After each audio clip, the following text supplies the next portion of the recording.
Alors après, effectivement, moi j'ai pas fait beaucoup de documentaires sur Gatti, parce qu'il y a d'autres gens qui sont un peu plus éloignés et qui peuvent faire ça sans doute nettement mieux que moi. Ce que moi je considère comme peut-être le documentaire que j'ai fait autour de lui, mais par personne interposée, c'était ce que j'ai fait à Los Angeles quand un ami à nous a monté chant public devant 2 chaises électriques à Los Angeles et qu'il m'a demandé d'aller faire la captation du spectacle. Moi j'ai hurlé de rire, parce qu'Hollywood est à côté quand même. Moi je suis pas une super monteuse de régie, quoi. C'est pas mon. Et je dis, mais tu prends quelqu'un qui capte le spectacle, s'il s'agit de capter. Et puis il insistait, et il m'a envoyé la distribution. Et là, je me suis rendu compte, il y avait tout le monde. Il y avait les Noirs, les Chinois, enfin, toute l'Amérique était là. Et je ne savais pas que j'allais arriver une semaine après l'histoire des Tours. Mais ça, je ne le savais pas. Mais je me suis dit, là, il faut y aller. Il faut y aller parce qu'effectivement, c'est sans doute un document sur l'écriture de Gatti, dans lequel Gatti n'est pas, mais dans lequel son écriture est reprise à la première personne par des gens totalement différents qui se le racontent. Et ça, pour moi, c'est du documentaire. Et effectivement, ce qui était formidable, c'est que ils m'ont pris, parce qu'ils savaient que j'avais joué dans la pièce, que je connaissais le texte, disons. Et eux, ils avaient 3 mois de travail avec Emmanuel, qui a monté une production pour faire ce film. Là aussi, c'est complètement important. C'est-à-dire que je n'ai pas été frapper à des portes pour aller. Il y avait quelqu'un qui voulait que ce film existe et qui a s'est donné les moyens pour le faire. Et toutes les grandes choses qu'on a faites autour de Gatti, c'est parce qu'il y avait une personne qui voulait que ça se fasse, et ça se faisait.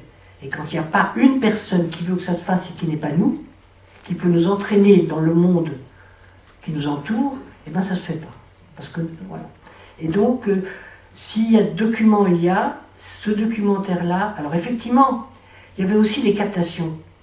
Ce qu'on a fait quand on a eu, pour finir Los Angeles, pour moi c'était, d'abord ils m'ont pris comme une sorte de clone de l'auteur. Bon, puisque j'avais joué dans la pièce, je connaissais, enfin voilà.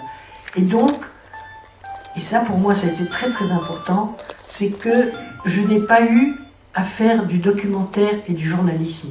Parce qu'eux savaient de quoi ils parlaient, qu'ils m'avaient pris comme un 3e bras, ou une 2e tête, et qu'ils me racontaient exactement, pour pouvoir le passer à d'autres, ce qu'ils avaient vécu en jouant ce spectacle, dont j'ai pris des très petits morceaux, parce qu'ils jouaient dans un tout petit endroit, enfin c'était difficile. Ça, effectivement, pour moi, c'est du documentaire. C'est-à-dire, je n'ai jamais eu à faire une interview. Je ne supporte pas d'avoir à poser des questions-réponses.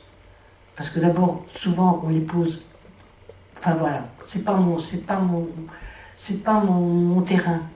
Et quand Stéphane interviewe Gatti, il lui pose pas de questions. Non, pas interviewe Gatti, interviewe Kateb. Il pose pas de questions, c'est Kateb qui est porteur de ces questions. Et quand effectivement on parvient à être en face de quelqu'un qui est porteur de ses propres interrogations, à ce moment-là, pour moi, on fait du documentaire. Ça va?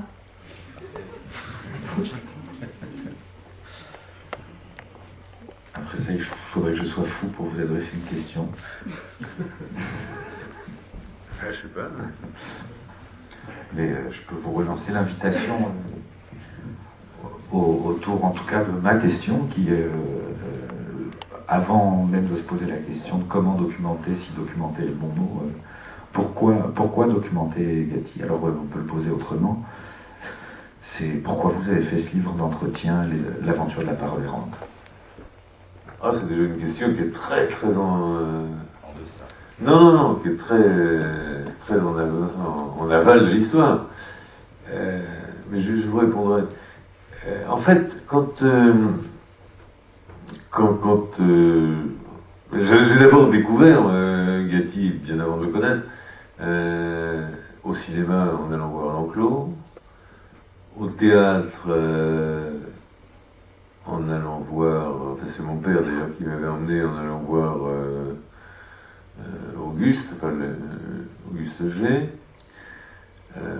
puis Champ-Public. Et puis, mais on va sauter quelques étapes. Pour régler en fait la rencontre dont Jean-Jacques Cocker, qui est là, fut l'instigateur, elle date du printemps de 1968.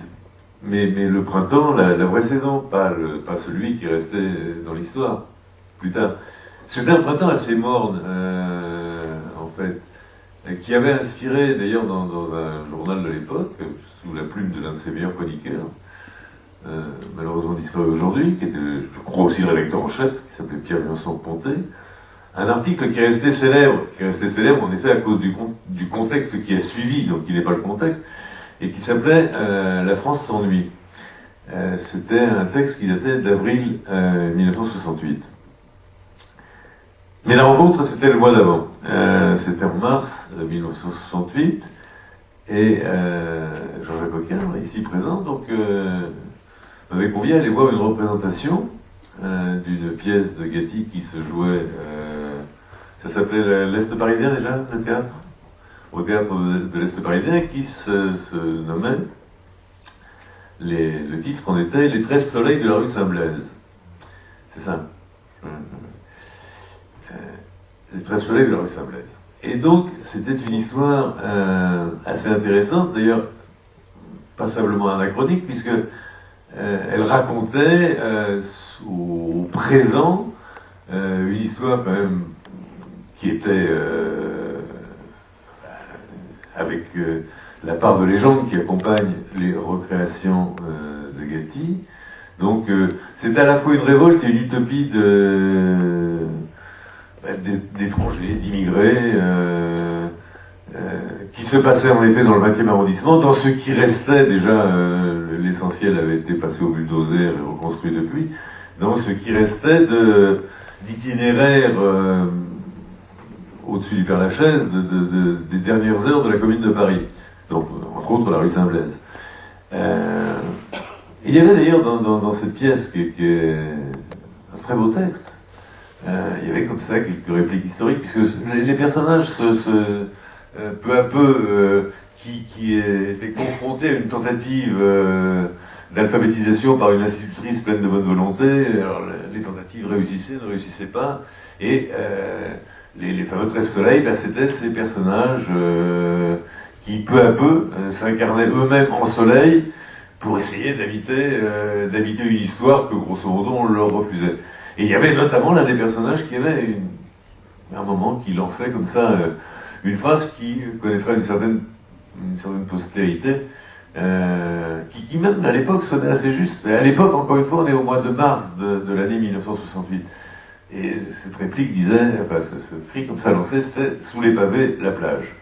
Que des publicitaires ensuite d'ailleurs j'ai un jour vu, il y a longtemps après, des publicitaires qui, dans une émission de télévision, sur une des multiples rétrospectives, non plus du mois d'avril, du mois de mars, mais du mois de mai qui allait suivre, mais longtemps après, disait « Mais je crois que c'est moi qui ai eu l'idée, tu te souviens, on avait bien vu ce soir-là ?» L'autre dit « Ah non, je pense que...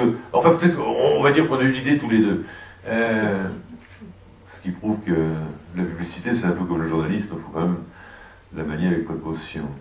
En tout cas, voilà, si vous cherchez l'origine d'une phrase qui a eu une certaine postérité, vous la trouverez donc dans les 13 soleils de la rue Saint-Blaise, dont on pouvait voir la représentation au mois de mars 1968, qui n'annonçait rien, qui racontait une histoire en plus d'une rue dans laquelle on faisait des barricades, donc qui était quand même un anachronisme par rapport aux formes modernes de contestation qui eut l'idée de mettre des barricades au milieu de la rue pour revendiquer quoi que ce soit au mois de mars 1968.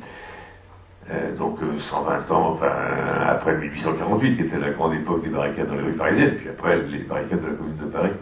Là, donc ce soir de la représentation des 13 soleils, on a dîné ensemble, et, à l'invitation de Jean-Jacques Cocker, et je crois avoir, comme ça, à un moment de la conversation, raconté à Gatti que j'avais un souvenir, et mon père encore plus du reste, un souvenir très fort.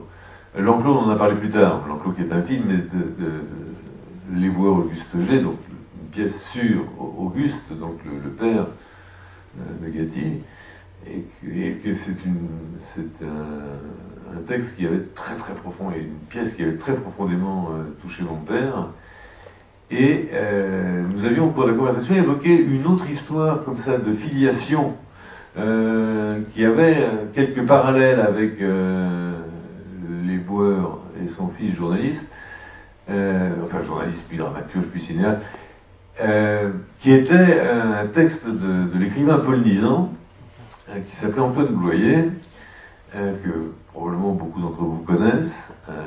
Nizan venait à cette époque-là, Nizan qui avait été totalement, non pas oublié, mais mis dans les poubelles de l'histoire par le Parti communiste suite à sa rupture avec le Parti communiste en 1900, peu avant sa mort d'ailleurs, en 1939, puis il est mort en 1940.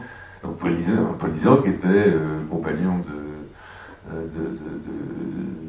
d'école, enfin d'université, d'école normale supérieure de Jean-Paul Sartre, était revenu un peu comme un auteur, disons, sinon subversif. Ouais. Il participait d'une légende des années 60 avec la reparution d'un texte qui n'est pas d'ailleurs le meilleur de Nizan, qui était reparu aux éditions Maspero, qui s'appelait Adène Arabi, qui était un des premiers textes écrits par Nizan, mais dont on a surtout retenu une préface flamboyante de Jean-Paul Sartre, comme il en écrivait à cette époque-là. Et puis grâce au succès malgré tout d'Adène Arabi, du même coup les autres livres de Paul Nizan étaient peu à peu réapparus dans les librairies, et notamment ce roman.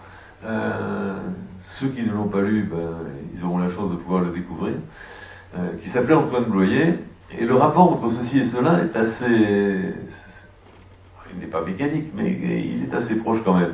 C'est dans les deux cas, sauf que ça se joue en sens un peu inverse, c'est dans les deux cas une histoire, en effet, de filiation et de la façon dont, entre un père et son fils, va passer le message non pas d'une... Enfin, si dans un cas c'est quand même une vie ratée, en tout cas une vie flouée, dans l'autre cas c'est une vie interrompue, dans le cas du balayeur de Monaco. La vie flouée c'est celle du père de Nizan, en l'occurrence donc Bloyer Antoine, et avec le parallèle qui est très étrange, c'est que au moment de leur mort, enfin au moment de leur disparition, les deux pères, donc le père Bloyer, le père G, Auguste, ont le même message pour leur fils. C'est que pour la vie interrompue et brisée de l'un, un peu matraqué par les CRS, donc Auguste, ou pour la vie flouée parce qu'il a eu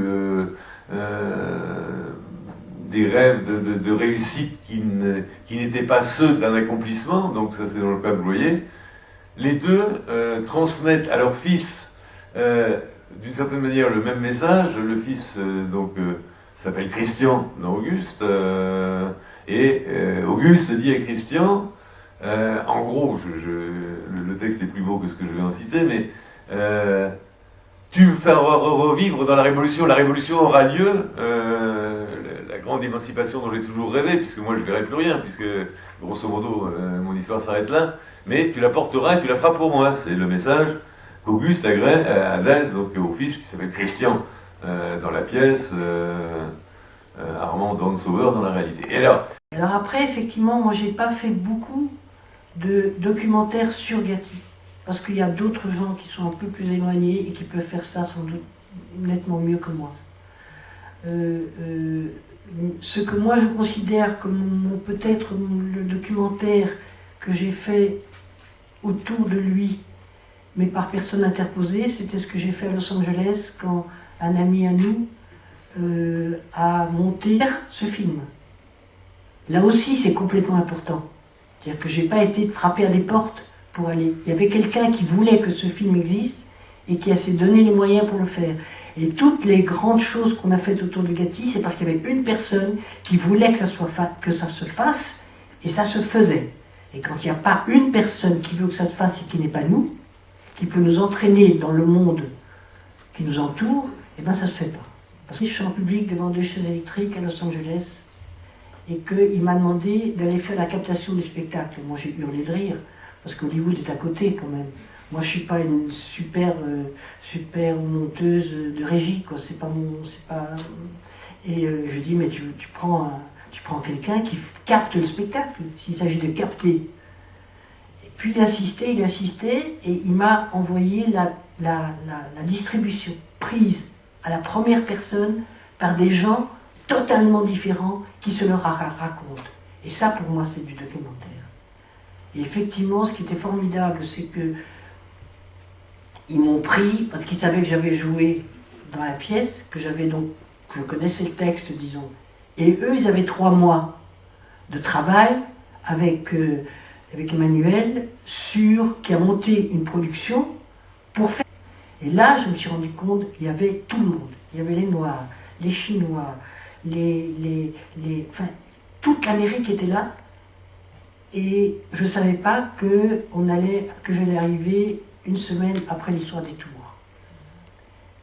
Mais ça, je ne le savais pas. Mais je me suis dit, là, il faut y aller. Il faut y aller parce qu'effectivement, c'est sans doute un document sur l'écriture de Gatti, dans lequel Gatti n'est pas, mais dans lequel son écriture est reprise.